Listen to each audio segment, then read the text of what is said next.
Bah là, c'est un mois de mars quoi. Voilà. C'est le moment un peu où on récupère des profils un peu spéciaux, des pépites au garage. Moi, j'en ai une belle là, qui vient d'arriver. Petite 500 fours. Mise au point complète, réglage, tout le tintouin quoi. Bon, c'est des motos un peu chiantes à faire à l'atelier parce qu'elles sont passées dans plein de mains différentes. Ça freine pas, ça avance pas, c'est pas mis au point, bref. Faut que je vous montre un truc. Donc c'est pas la bonne clé. Qui est vachement beau là, mais qu'est-ce que ça caille. Montrer un truc cool. Parce que moi j'aime bien raconter les histoires. Après on parlera de Patrick. Ah voilà. On va ouvrir. Ça c'est un peu la grange au trésor, tu vois. C'est tout le travail que j'ai à faire. Bon, ouais. Le premier qui dit que je suis riche, je lui pète la gueule en fait. Parce que ces dossiers-là, c'est pas d'autres dossiers faciles, les gars. Et ouais. Et là, j'ai rentré un truc chouette, ça fait plusieurs mois. J'ai un papy qui m'appelle, il me raconte son histoire. Je fais, oh là là, encore un dossier où je vais me bouffer, quoi. Mais bon, quand t'es gentil dans la vie, bah, t'attires des gens gentils, en fait. T'attires des cons aussi, mais il faut retenir que les gens gentils. Et ça fait 3 mois qu'il m'appelle, le papinou. Et du coup, il me dit oui, j'aimerais bien que vous apporter quelque chose, ça prend un peu de place et tout. Il me dit pas ce que c'est. Puis là, je vais vous montrer ce que c'est. Oh, je tombais des nues, ça m'a fait plaisir. Et en même temps, ça m'a fait peur. Voilà. Pas simple.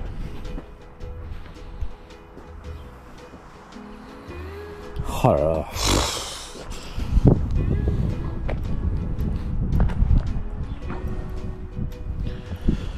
Donc en fait, ce qu'il faut retenir de cet engin-là, du coup, c'est son histoire en fait. C'est une machine qui date des années 50.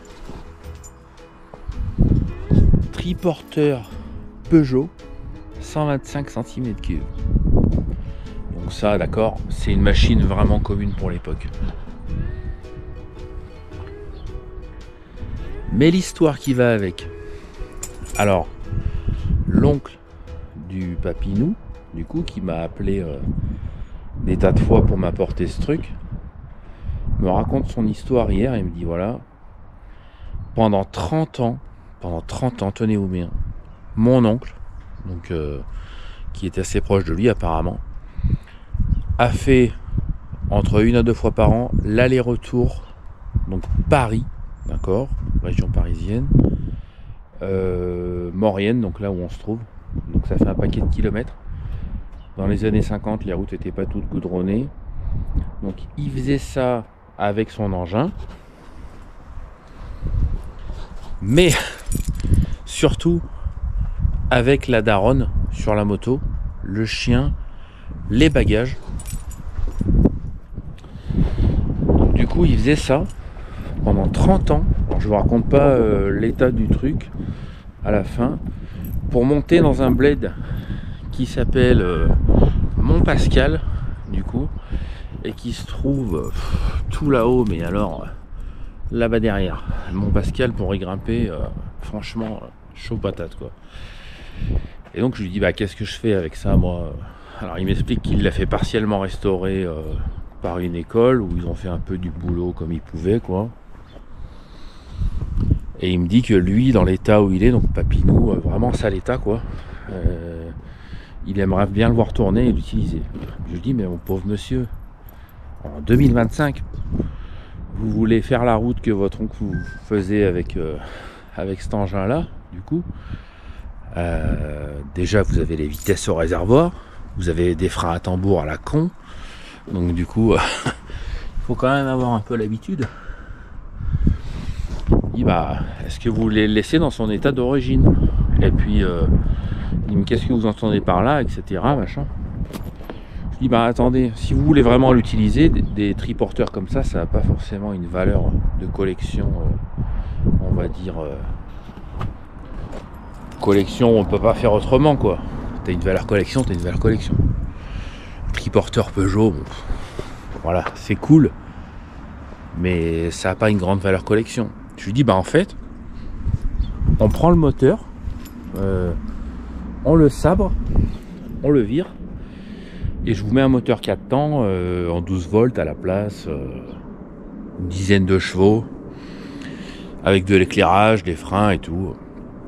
Et il me regarde, il me dit banco. Voilà, bah ça sera une histoire que vous pourrez voir sur cette chaîne, et on fera parler Papilou qui nous racontera son histoire. Voilà. Sinon aujourd'hui, bah il y a Patrick qui arrive. Vous avez demandé des nouvelles de Patrick, hein. Vous les avez demandées. Et bah Patrick arrive. La suite est fin de la moto Morini. C'est pas tout le temps que vous allez voir des vidéos de Peppo qui sort de sa cabane, hein, parce que la saison arrive, et pour manger du gras l'hiver, il va d'abord falloir en perdre. Bon, en attendant Patrick, regardez cette petite merveille. Un quad Honda Fourtrax, un pur produit qualitatif des années 90, dans un état merveilleux, avec 1000 km au compteur. Incroyable, tout d'origine. Rien de modifié, pas une seule vis de magouillé. Et ouais les amis, c'est ça que j'aime. Des fois je me demande, enfin je me dis, les gens là qui regardent ce genre de vidéos, qu'est-ce qu'ils se disent en fait? Ils se disent, le mec ça veut devenir une star, il veut devenir je sais pas quoi. Enfin moi j'en ai rien à cirer de tout ça. En fait, quand j'étais gosse, j'étais en apprentissage, les gens comme moi, s'ils avaient pu faire des vidéos et les transmettre, franchement ça aurait été un truc génial. Alors, il y en a quelques-uns qui ont fait des bouquins, puis tous les autres ils sont morts. Alors du coup, moi bah du coup je suis quand même quelqu'un qui aime bien partager. Et puis l'idée en fait de travailler un peu cette chaîne YouTube, c'est de dire voilà, en fait moi j'ai 45 balais, je peux crever du jour au lendemain, mais depuis toutes ces années en fait que je travaille dans la moto, que j'apprends des trucs, ben ça me fait chier que tout ça soit perdu, quoi. Ça me fait chier. Donc ça après c'est la vie, hein, c'est comme ça, il n'y a pas de débat, quoi. Tu vis, tu meurs, tu vis, et t'enterres tes secrets. Bah moi je me dis que dans 10 ou 15 ans, si le YouTube il existe encore, et qu'il y a un petit jeune qui regarde une vidéo de Peppo, bon, artisan dans 10-15 ans, des gens comme moi, je sais pas si on sera encore là, hein. On a tellement bossé comme des cons, et à tourner à 16-18 de tension, à mal bouffer, parce que le soir tu rentres, t'es seul à la maison, il n'y a personne, tout le monde est au plumard, toi t'as fini ta journée, t'as l'impression d'avoir gagné 300 balles, alors que t'en as brassé 2005, du coup, bah, je me dis, voilà, si plus tard, c'est des choses qui peuvent aider ou transmettre, voilà, c'est cool. Après, en ce moment, je suis en train de me dire, voilà, j'ai envie de me remettre un peu dans la formation. Alors, ça fait déjà 2 ans là que j'accueille des jeunes dans le garage qui ont un niveau lamentable, hein, au niveau scolaire et au niveau technique. Et je me dis, ben ouais, en fait, tu prends des gamins en main, là, tu les secoues comme des cocotiers, t'effaces tout, tu vois, t'effaces le gosse, et tu lui remets les bons trucs dans sa tête, là, qu'il sache démonter des bécanes, les réparer. Et puis tu sais, quand tu démontes une moto ou un moteur ou que tu la répares, tu répares aussi ta conscience. Mets-toi bien ça dans la tête. Et puis franchement, quand tu sais réparer ta propre conscience en réparant des motos, il y a un club de tir là-bas, ils sont complètement dingues. Tu sais aussi réparer la conscience des autres, ou l'âme, ou le cœur, enfin tu verras ça comme tu veux. Et j'ai appris dans ce métier-là de la moto que tu peux avoir un très gros con en face de toi, tu vois le gros con quoi, tu le sens à 15 mètres.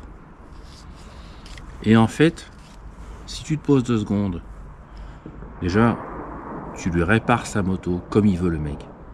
Tu discutes pas, tu lui répares sa bécane sans parler avec lui. Tu veux ça, ok, je te fais ça. Et ben ce mec-là, après 2-3 passages à l'atelier, souvent, ça devient un mec adorable. Et oui, un gros con est souvent un incompris. Ça, je l'ai toujours dit. Honnêtement, je l'ai prouvé 100 000 fois. Alors c'est sûr que quand tu es dans la rue ou dans ta bagnole, des gros cons, t'en croises tous les jours. À pas leur mettre une gifle, il n'y a pas grand-chose qui va passer. Mais quand tu discutes avec eux, que tu perçois les faiblesses, tu vois, la bécane, c'est un peu le prolongement de l'âme des gens dans notre métier. Et du coup, ces gens-là, souvent, ils sont blessés, incompris, il y a quelque chose qui va pas. Et ben le fait que ça fonctionne, chez eux, ça se met à marcher. Mais que avec toi, pas avec les autres.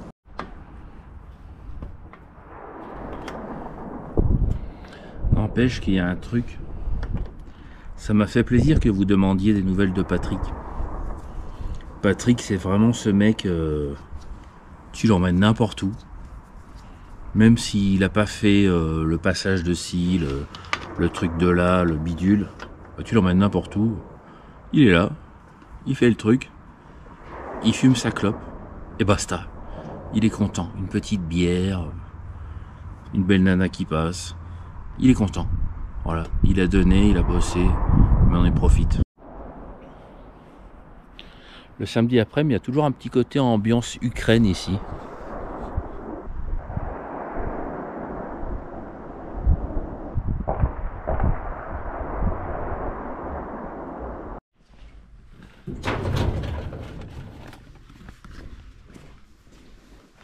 Moi j'avais trouvé une de 3005, ça vaut 5006 je crois.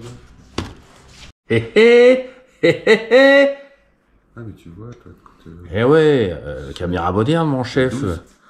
Bon alors, vous aviez demandé des nouvelles de Patrick. Comment on va appeler cette vidéo? On va l'appeler Au revoir Motomorini, bonjour Suzuki. Voilà, voilà, bonjour Suzuki. Alors évidemment, vous vous doutez que depuis tout ce temps-là, on bricole en même temps, on fait la petite révision. Que depuis tout ce temps-là, Patrick était un chat échaudé, qui craignait l'eau de la Motomorini. Bon, alors avec Motomorini, on va pas aller plus loin que ça, l'épisode est terminé, le chapitre est terminé, on a essayé, on a vu, mais on n'a pas vaincu, n'est-ce pas Patrick? Non. Voilà. Gros manque de confiance sur la suite à venir. Alors pourquoi est-ce que ce moteur qui est si connu, si maîtrisé de la part des constructeurs chinois, pourquoi chez Motomorini, il part en vrille? Alors ça, on n'aura pas la réponse. En tout cas, le concessionnaire s'est donné beaucoup de mal pour la remettre en état, puisque le moteur était totalement détruit. Hein, voilà, totalement détruit. Et finalement, elle a eu un nouveau moteur. Ouais, tout neuf. Ouais. Un moteur neuf, voilà. Avec les rappels effectués, etc. Bon, moi, j'aimerais pas trop être concessionnaire Motomorini. Hein. Les pauvres, franchement.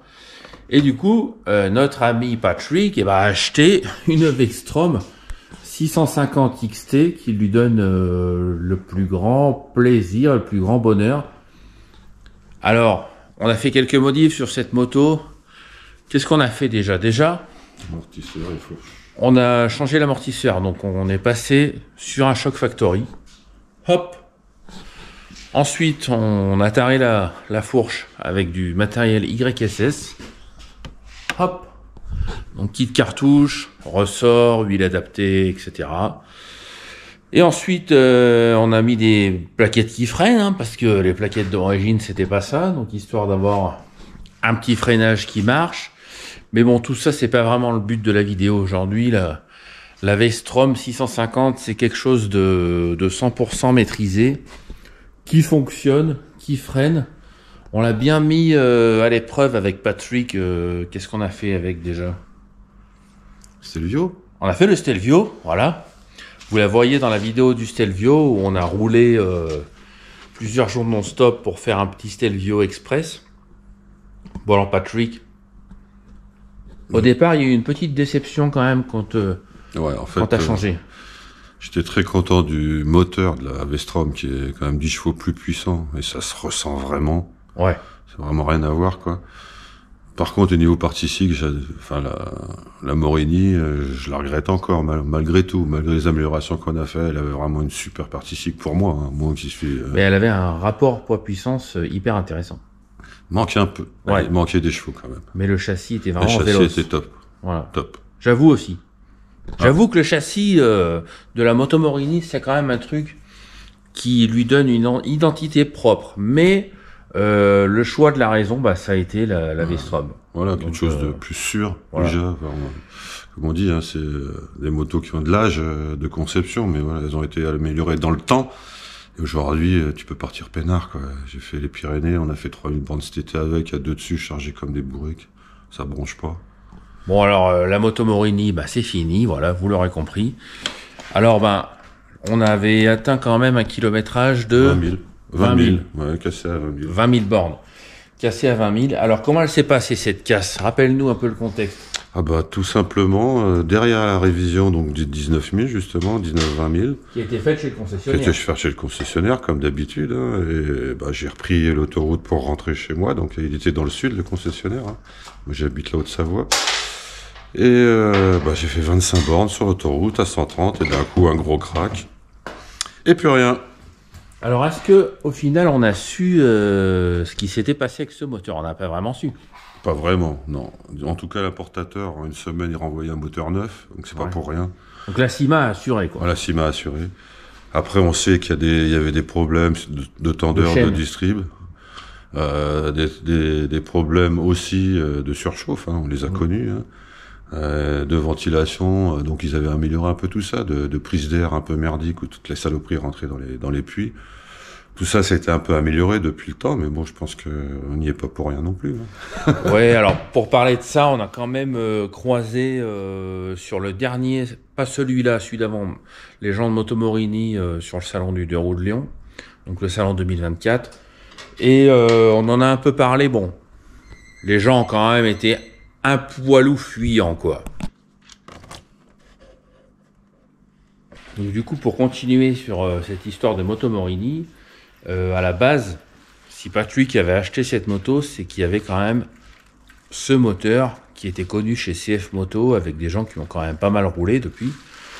Alors la question à laquelle on n'aura pas de réponse, c'est pourquoi avec ce même moteur implanté chez Moto Morini, on a eu en fait des désagréments pareils. Donc tous les désagréments que nous on a résolus sur les vidéos avant, sur les antécédents, le problème de chauffe, le problème de ventilation, le problème de placement de la boîte à air, le problème de la protection du radiateur. Tout ça, c'est des cas qui sont exactement présents sur tout ce qui est CF Moto avec cette motorisation. Mais jusque-là, moi, j'ai jamais vu de CF Moto cassé. Voilà. Alors, est-ce qu'ils se sont tous refilés cette copie? Ce n'est pas le moteur de Kawasaki. Est-ce qu'ils se sont tous refilés cette copie de moteur faite à des niveaux de qualité différents?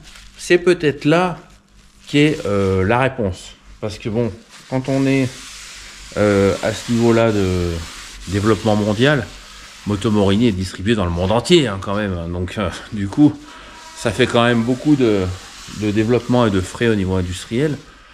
Est-ce qu'il n'y aurait pas eu un petit rognage, un tant soit peu, un petit rognage économique sur certains équipements de ce moteur, histoire de gagner 10 balles par-ci, 10 balles par-là, pour que, à l'échelle industrielle, ça soit quelque chose de rentable. Voilà. Alors, c'est la question qu'on s'est posée. Bref. L'épisode est terminé. Maintenant, on passe chez nos amis de Suzuki, du coup. Alors, c'est plus du tout la même moto. C'est plus du tout la même moto. En termes de comparaison, bon, bah, le moteur, il est plus puissant. Oui. Voilà. Oui, c'est quand même un agrément plus sympa au niveau de la Mais est-ce qu'on a la même vélocité? Non. Non. On n'a pas la même vélocité qu'avec la Moto Morini. Ouais, elle est moins joueuse, on va dire peut-être un peu moins joueuse. Enfin, moins facile, voilà. Alors que c'est quand même super facile à conduire. Hein, mais on est sur une conception différente. On n'a pas de fourche inversée. Voilà. Je pense que la rigidité de la fourche surfaisait beaucoup. Le freinage. C'était du Brembo, c'était peut-être un peu plus fin que ça, celui-là. Suzuki aussi va à l'économie quand même sur certains paramètres. Bref, la V-Strom XT, c'est quand même une bête de somme à la base. C'est une grosse voyageuse. Voilà, ça on peut faire des Voilà, bornes. on peut faire des bornes. Ouais. Mais là, par contre, avec cette moto, t'as confiance.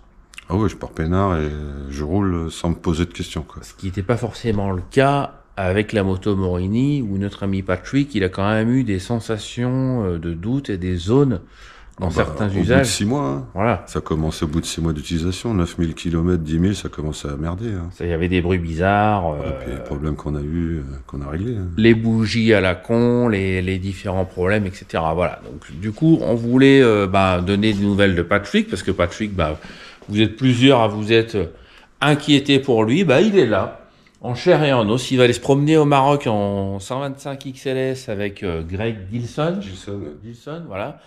Alors, on n'a qu'une vie, hein, comme on dit.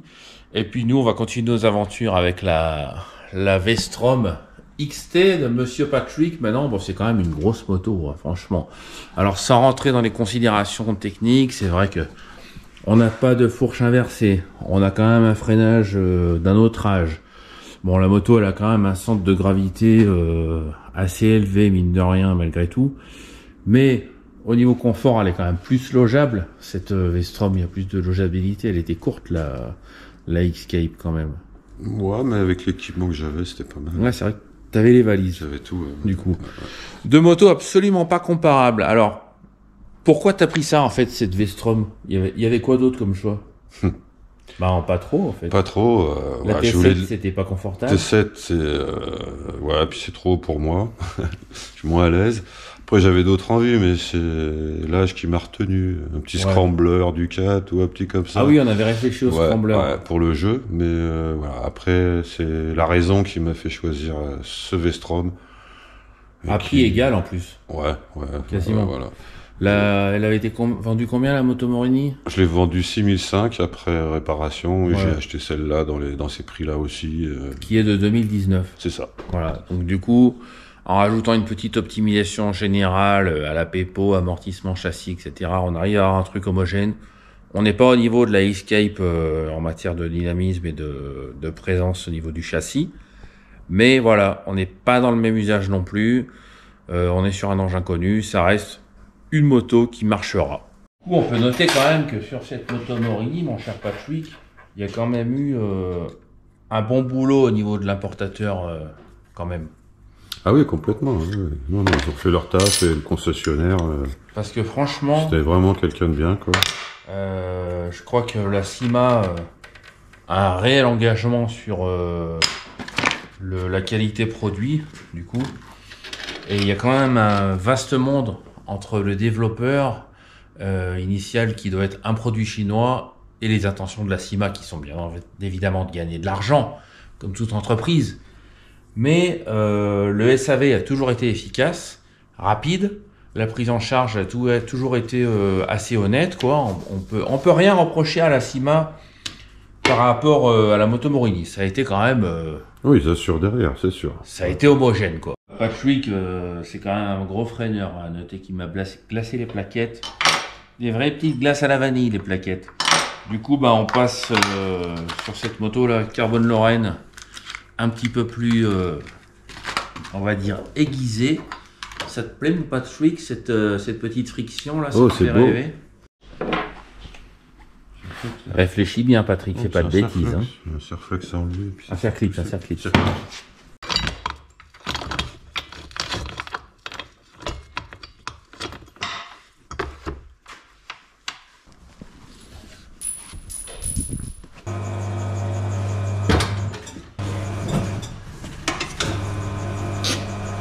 Tout rouge, on dirait. Midi. T'as bu 1,5 litre de cognac. T'as vu la température qu'il fait? Ah Pat? Bah ouais. C'est quoi? C'est Wish? C'est Wish. Dans son entonnoir, c'est magnifique. Les vieux énervés qui vont à l'EHPAD. Ok, Morini, c'est fini. On veut tous des Suzuki. Tu vas aller changer tes draps de lit, Lionel, pour accueillir la maman ce soir? Ta gueule. Hein? Ta gueule. Tu vas faire cuire de la soupe aux poireaux? Ta gueule. Je vais manger des graines. Tu vas boire du thé ce soir, Lionel? Plus mon Pépot, merci à toi. À bientôt, Patrick.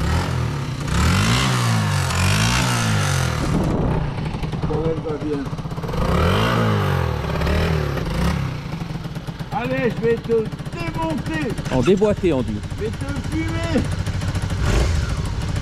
Tu regarderas combien il va au max puisqu'il n'a pas de compteur.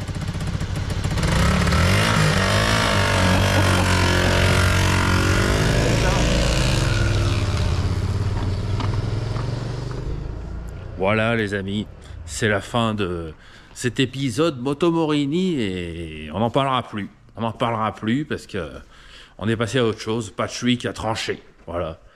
Bon ben, on vous remercie pour tous vos commentaires sympas et surtout d'avoir demandé des nouvelles de Patrick. Moi maintenant je peux aller manger mon petit chocolat, c'est 4 heures.